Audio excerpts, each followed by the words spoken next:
Well, hey, what's up, guys? Welcome to the Real Talk podcast. And we just like to shoot these episodes to talk about things that we don't really get to in a sermon, like kind of in that format. And so we can just get more real, more raw. And so we got a pretty raw topic for you today. We're talking about depression and sadness. And one of the reasons that we wanted to talk about are really twofold. Number one is, man, you don't really hear a lot about that from like the pulpit, like during a sermon, during church. It's almost not talked about or really like acknowledged as much. And so we wanted to talk about it here, but then also just like this year, this season, I would imagine that a lot more people are struggling with this, maybe even for the very first time. And so, John, just kind of kick it off for us and just let us know, like, what is depression, and maybe what's the difference between someone who's like depressed and someone who's just sad? Yeah. And I think when I think of sadness, I think of like, you're not feeling well, something's bothering you, you're down. I think sadness, and once again, these terms are always changing. I think a lot of people would use that word to talk about like how they feel in a present moment. So I feel sad. Whereas depression, I think the word that I've often heard used to describe it, even medically, is the word hopelessness, right? Mm-hmm. So I think sadness is like, at least for working definition, is like, I'm kind of feeling bad in the moment. But to me, depression is like a hopelessness. And so the way I've kind of sensed it a few times in my life is like, whenever you feel like things are not good, right? Or you don't feel good, or you feel sad, but you also feel like things are just not going to get any better. And so to me, depression is like a prolonged sadness that you can't just kind of work yourself out of. It's like, because if you're sad, something can then make you happy, And yet depression seems to kind of stick with you. So I think it's a hopelessness and kind of like I'm in a season where I feel like I don't like where things are at. I don't like how I feel, and I don't feel like it's going to get better. Yeah. And this is tough because for someone who really hasn't experienced like depression, like clinical medical depression, it may be hard for them to kind of see someone who's kind of in that state, and then maybe they just say, hey, just snap out of it. It's a great day outside or something like that. But like depression is like a prison of the mind, I think, and it lingers. And I heard someone describe it as like to feel depressed is to feel like essentially you're suffocating while everyone else is breathing, and no one understands kind of what you're going through. So it's something that's deep. It's something that lingers. And so, man, I mentioned how maybe a lot of people are feeling some of these things for the first time. So talk about maybe why, from a biblical perspective and just what's going on around us, why you think depression might be on the rise in this season. I think because, and I think in general, I think when we think about what's happening with the coronavirus and COVID-19, I think what we're experiencing in this moment is that like we're in this really crazy moment that's been very difficult, and yet we're not sure when it's going to end.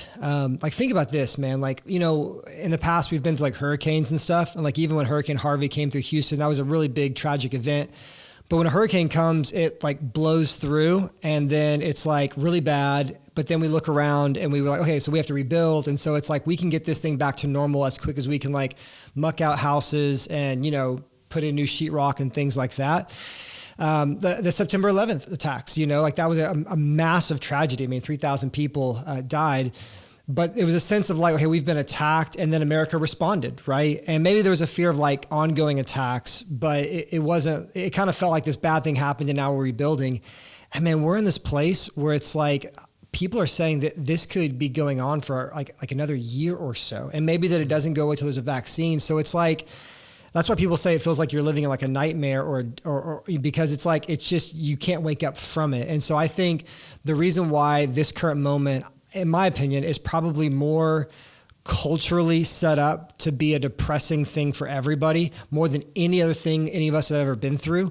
Because we go through personal tragedies, but this is a corporate thing, is because we've never been through something of this magnitude, of which it doesn't seem like there's any relief maybe anytime soon. And so I think that that's why this season is so set up for depression. I know Tim Keller, I read an article he wrote once about how like whenever September 11th happened in New York, he was a pastor in New York, that the city went in like this corporate depression, like everybody kind of felt it, and this dude is an ongoing thing in the moment. And it's national and it's global. And so we've never seen anything like this. And so if depression is because we feel like we're in a hopeless place and things are bad and we don't know when they're going to get better or if they're going to get better, and that's kind of the moment that we're in. Yeah. Well, maybe some people are watching right now and maybe they're followers of Jesus, they're Christians, and this can be tough because you see a lot in the Bible about joy, always be joyful, and all those different things. And so maybe people are saying, I'm not that all the time, and maybe that makes me a bad Christian. And so I want to ask you, and I'll answer myself. I mean, do you feel like you've ever had a season in your life where you struggled, not just with like temporary sadness, something sad happened, but like depression, deep depression? Yeah, let's get real, man. Let's get real. Let's do it. So in my life, and I'm interested to hear your answer as well. So I would say in my life, I've struggled more with anxiety. I would say in my life, probably ever since my early 20s, I have had a pretty consistent ongoing struggle with anxiety. I've had panic attacks. It comes and goes. I don't live my whole life, just in that place, but I am prone to anxiousness. I don't struggle a ton with depression, but I've had a few moments where I have felt what I would consider to be depression. And so for me, it tends to be very circumstantial. And so it's not like a chemical imbalance thing for me. It's more of like I get really bummed when something isn't maybe the way I would hope it would be. I get sad about that.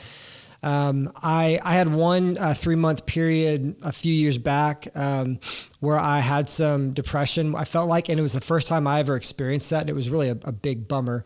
And then ever since then, I've had a couple moments. I'll have a week here, a week there that'll be bad. And just to be honest, man, I mean, in this season, I feel like I've felt some of that, and I think going back to what I said before, I think it's because I'm a father, leader of my family. I'm one of the leaders of a church. And so, I'm supposed to lead into the future and kind of have a vision and take us there. And, a lot of our planning and strategic thoughts and kind of where we're going kind of isn't present at the moment. And it's almost like there's like an aimlessness that we just have to accept for the moment. And so, I mean, I would say this season is different for me because in the past, I've had a couple kind of short stints where I feel like I was depressed and I was just really kind of like just not vibing things in general. This season's different for me personally because I think I'm feeling some of like that kind of downness and melancholy in general. But there's also, I think, an excitement that I feel, and I'm not just spinning this, I really mean this. Like, I think because I do like change, and so this season kind of excites me in a sense, but it also really kind of bums me out. And so I think I'm in this like cycle where it's like I get excited about the future possibility, but as you know, man, we try to get there, try to do that plan, and then it's way harder than we thought, or we don't get there, or the plan changes. And so, yeah, I mean, I would say I don't struggle with depression a lot personally, just in all transparency, but I have been there, and having been there, it gives me, massive empathy for people that struggle with that because it is a very, very real thing. Yeah. And man, this is, I want to be careful. I think our generation is more prone to like pursuing and understanding mental health than maybe previous generations. Like I'm sure people in our parents' generation or before, like they probably struggle with some of these things, but didn't really think it was important. There wasn't a name for it. And so I do think it is helpful for us in our generation to be a little bit more aware of mental health. And so I do want to separate kind of some of what we're talking about from, like you said, some of those chemical imbalances. There are some things that need to be diagnosed and that medicine can help. But we're kind of talking about just from our experience, some of the depression and seasons or bouts of depression that we've had. So yeah, for me personally, I definitely have. I'm probably more prone to that. And I would call them like my phrase is like bouts of depression. Mm-hmm. And when I get into those, and I still get into those, it's like I get very lethargic, kind of like hopeless, listless, just like not wanting to do anything, not feeling like it's worth doing anything. And my wife can attest that I get into those like bouts sometimes, and it's really hard to get me out of those. And so she's really been helpful with kind of like reminding me to hope in the Lord and just being patient with me, because you can't just like get right out of it. You know? So for you, because for me, I know circumstantially has always been a big part of it. And so like, whenever we were like, restarting the church, there was a couple of weeks where I had some rough moments because things were harder than we thought, So for me, it's like circumstantial. Would you say that's the case for you, or is it more of just like it kind of comes? Because I've heard people say it just kind of comes out of nowhere. Yeah, it comes out of nowhere. It's like it's like a mental attack, and it just like hits you out of nowhere, and it just brings you down. And if you, I do think most of the time, if you do follow the scripture and you pray, like you can, at least in my case, kind of steer away from it. But if you're not very diligent, then it just kind of sucks you down, like kind of into a pit. And so that's just kind of been my my experience. So let's talk about that a little bit, because I think people are listening to this. They feel like they've gone through these things. Man, what are some things that maybe have been personally helpful for you when those seasons come to make sure that those are temporary and that you get out of them? Yeah, well, I'll give some examples of things that have worked for me in the past and some things that are working for me right now. So kind of in this season, I'm sure that we're all in. Man, I wasn't sure if I wanted to list just like a few and go deep or just like list a lot. So I'm going to kind of list a few, just kind of rapid fire for me, because I think in different seasons it's different things. And so some things for me, and this is maybe the most important thing, and this is the thing that I will like tell my kids one day. Whenever I get in a pit, so the first time I ever went through it, I would say I was maybe 26. And when you've never had that experience before, it's really scary because you're like, man, what if I live the rest of my life on this earth like this? That was the thought, like, man, this would stink, man. Because like you said, you can't just get out of it. But the cool thing about growing up and like age is like, I got through that. I remember how bad that felt. But then like I got out of it. So then I learned a valuable lesson that like it doesn't last, And even people that I've talked to that have like a legitimate like chemical imbalance and it's more of just something they can't control in that sense, like at all. They would even say, even though maybe I kind of live with depression, it goes up and down. It's not always that same like rock bottom place. And so I always remind myself and other people, listen, like you're in a pit and like you're not gonna be able to force your way out of this, but like it won't last. And for me, that comforts me greatly because I'm like, I just gotta ride out this storm. Another thing for me is community. And let me tell you why. Not just saying that because I'm a pastor and not just saying that because we're pushing community groups right now. Let me explain this one because this is deep. This might be the most important one for me. And I'm experiencing this right now. Whenever I feel kind of low, depressed, sad, kind of whatever it is, I have a really hard time in my prayer life, like really hard time. And I think that's actually biblical because like when you read a lot of the Psalms, whenever David is struggling, I think Psalm 13 is one where he's like, God, like he's like lamenting and saying, God, why do you hide your face from me? Yeah. And so you could tell in the Bible when David would feel low or depressed, he also would feel like God was far from him. And so I've had those experiences where I've kind of feel depressed and it's like hard, just like, it's like, oh, well, just go in your room and have this amazing prayer time. And I go there and my mind wanders or I'm kind of low energy. It's hard to like get fired up to pray.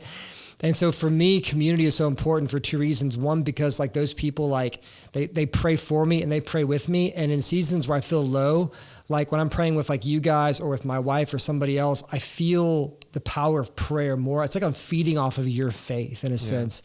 Then because I can't find it in and of myself. And so when I'm low, community's big because it's like people that like, I'm like kind of feeding off their faith, but also people like just telling people that you're struggling is very powerful, at least for me. So like when I've been in moments where I've been feeling kind of low and bothered by something.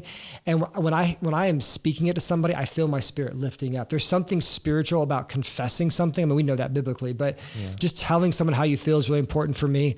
A few other things, taking care of my body. And so, making sure sometimes I think what happens with the depression, it gets really bad because like we are kind of low, but then it makes us eat bad and not sleep and not exercise and things like that. And so like we can't control it, but we're actually contributing to our depression. So that's a big one for me. A few more. One is just I sit with Jesus in it. And I was recently talking with a counselor friend of mine, and he reminded me something so powerful. He said, Jesus is just as good and present in the low moments as he is the high moments. And I forgot that, man, because I'm not wired that way. I think a lot of us fall into like triumphalism, which is like, when you follow God, everything's always perfect, and that's just not the case. And so I think just realizing that like, okay, Jesus, I'm kind of low in this moment and I want you to be here with me, and you feel like a sweet sense of God's presence. There's something special about your walk with God in the low times. And the last thing I would say for me, this is real, like kind of just basic, just being outside and sunshine, dude. Like when I hear people talk about like Seattle and like the weather and how it makes them depressed, like I get that, man. Like, so to me, like just going outside, like it's kind of a common grace that God has given us to feel better. And there's something about actually just seeing the sunshine and the way it reflects on the trees, which I know I'm getting super artsy here. No, you're good. That really, seriously, man, like I feel it bringing joy to my soul. And sometimes I just like stare at the sky, and it's like a natural medicine that God has given us. So those things have been a great help to me. Yeah, for me, man, I've been thinking about, I got so many different things. I've struggled with it a lot. And I feel like each time I have to do something a little bit different. But generally the thought is the same. So for me, when I get into those states, it's usually, like I said, it's a mind thing, and I'm being brought down into like a prison of my mind, just negative thoughts and just that brings me to a place where I don't want to do anything at all. And so for me, some of the things that I've tried to do is just number one, just like literally writing out just promises of God, because it like your mind it's a very tricky kind of thing, like it can tell you lies, it can bring you down, it can speak negativity. And so just like literally writing out the promises of God almost like reminds me that like my mind can lie to me, and God's word is revealing that to this point. So I kind of differentiate myself between me and the thoughts that I'm having. And so just allowing the word to speak into that. Number two is, like you said, just like confessing that, being open and honest about that, like with your spouse, but also like in a way that doesn't put all the shouldering on them, because you can crush someone with kind of what you're. Okay, we got to pause right here, because I can't believe I forgot to talk about this. Dude, talk more about that, because that is, I want to say something like that is huge. And a lot of people that are depressed cause more problem for other people and themselves because they don't realize that. So talk about that. Yeah. I mean, I'd be happy to hear your thoughts, but just like this idea, like when you're going through something, like you're looking to your spouse, like as your savior. And so you're going to take everything and just like unload on them. And I love Sarah, and she's a really great listener, but sometimes it's like just unloading almost like, she can't help me, and it just brings her down. Okay, because here's the thing, and this is kind of what I've kind of figured over the years. Think about it. If it's heavy for you and it belongs to you, it's going to be really heavy for them. And one of the things to be mindful of, and I've seen this a lot, and I've actually even walked with people and had this experience where like sometimes when you're walking with someone who's depressed, like I think we need to walk with each other, like Galatians 6 says, to bear burdens of one another. But if you're walking with someone in depression, be very careful. And because what happens is they're kind of very sensitive. And sometimes if you're depressed and someone like doesn't help you enough or whatever, like they can kind of start blaming you for it, And so I think that if you are kind of like depressed or down and someone's entering in to help you, just be very gracious to them, because they don't know how to help exactly. And they're just being there for you, and they're going to say wrong things, and they're going to, because they're imperfect, Yeah. And so I've just seen situations where someone tries to help somebody else, and then all of a sudden they become the bad guy because they didn't care well enough. And so I think, like you're saying, man, when you're low, make sure that you're not crushing other people, because we still have a responsibility to love people even when we're depressed. Yeah, exactly. I mean, only God can handle the weight that you're feeling. And so your spouse can help you, or people can help you go that direction. Which sometimes, seeing a counselor is good. I know we've both done that in the past, and just admitted that, if we're going to get help from someone, that sometimes it's good to have someone who's kind of trained to do that. And then the last thing is kind of like you're saying, getting outside. For me personally, it's just the change of environment, which is kind of what you were saying. So for me, it's like, man, let's hop in the car. And if we're able, man, let's drive to Austin or something. Let's do something, because for me, like depression is like a rut of the mind, like a pattern where it keeps spinning around in the same thing. And so there's just something about like, man, let's just break free of all the pattern, of all the routine, and just do something different. And for me, that usually just kind of jolts me out of the funk. I start thinking differently, I just feel better. And so that's just something that's helped me. Well, and I think that one's really huge too. I heard someone, I forgot where it was, we live in this internet world, so it's like, I could have heard this on a million different places, but I heard someone say once, like you could also call depression like repression. And so a lot of times he was talking about how like whenever someone's depressed, it's like there's a change they need to make that they're avoiding. I know people honestly that have just like, it's time to change your job. You're just in a massive rut, and like, you need to change it, but you're afraid or won't do it. And so a lot of times depression is kind of like almost maybe even your spirit telling you, not every time, but like a change needs to happen. Yeah. Good thoughts. So any final encouragement to someone who's listening, who's maybe going through it for the 20th time or even for the first time? Yeah. I would say two things, because I like how you mentioned kind of medicine and how sometimes it can be a chemical imbalance. I think one thing I would just say on that front, and this is going to sound totally contradictory, I think ideally you should, do what you can to try and not have to be medicated. But if you have to be medicated, absolutely do that. That's totally cool and okay, Yeah. And so like, I think that's kind of a way, when I even think about like, as my kids get older, if I'm like answering these questions for them, I think a lot of times, like, like I always tell people, like, if you're depressed, it's like, okay, are you sleeping 8 hours a day? Are you exercising? Are you being healthy? Do you have a relationship with God? Like, go do those things first. Like and then, basics. if you're still depressed, you might just be tired, like physically tired. And so I would say it's one of those things where I think because I think that the doctors always just want to quickly medicate it. So I think we should aim to be healthy and in community and loving the Lord and being healthy in general. But if you get to a place where you need to be, you need medicine, like I just don't get the difference between like if you're, if you're having back pain and they give you medicine for that, we don't seem to care about that, But then if it's mind pain, like why is that any different? And so I don't think there should be any shame for someone who takes meds for any kind of mental illness, because, we take meds for, if you have cancer, there's a process for that, if you have a headache. And so it's one of those weird things where I think that we should aim to not be on it, but if we need to be on it, that's totally acceptable. And God loves us and wants us to be okay in that sense. And I think the other thing I would just say to anyone in this place, going back to what I said earlier, this too shall pass. Don't quit in the dip. Don't accept hopelessness. I know we talk a lot about fighting for joy. And so it's like, you can't control whether or not you're going to be in that pit or for how long, but you can control whether or not you're fighting for joy. And as long as you're doing your part, God will be faithful. And the reality is we live in a broken world. And so that kind of complicates things, but just know like it will pass. You will get better. And just like accept the process for whatever season the Lord wills that to be. Yeah. That's a good word. I guess for me, I would just say, kind of echo what you say. Like, there's no shame in experiencing it. If you experience high highs and low lows, then you're joining King David in the valley, because the Psalms are full of David's ups and downs, and so there's no shame in being a part of, or in experiencing that. But my encouragement for you would probably just be twofold. Number one is just like, go to the Lord. And I know that seems like so basic, but I heard John Piper say one time, like you don't know all the inner workings of your mind. Only God knows that. And so like go to God for self-understanding and for understanding like what's going on inside of you, because if you try to go into your own mind and try to get yourself out, that ain't going to work. And so you got to go to the Lord, number one. And then number two, like in the best way possible, like find community, like you were saying, find people who love and support you. And we think there's no better community than the church community, the faith family, in order to help deal with these issues and really help you like in the long term. So, man, it's a tough topic, but it's a real one. It's a good one. There is hope though.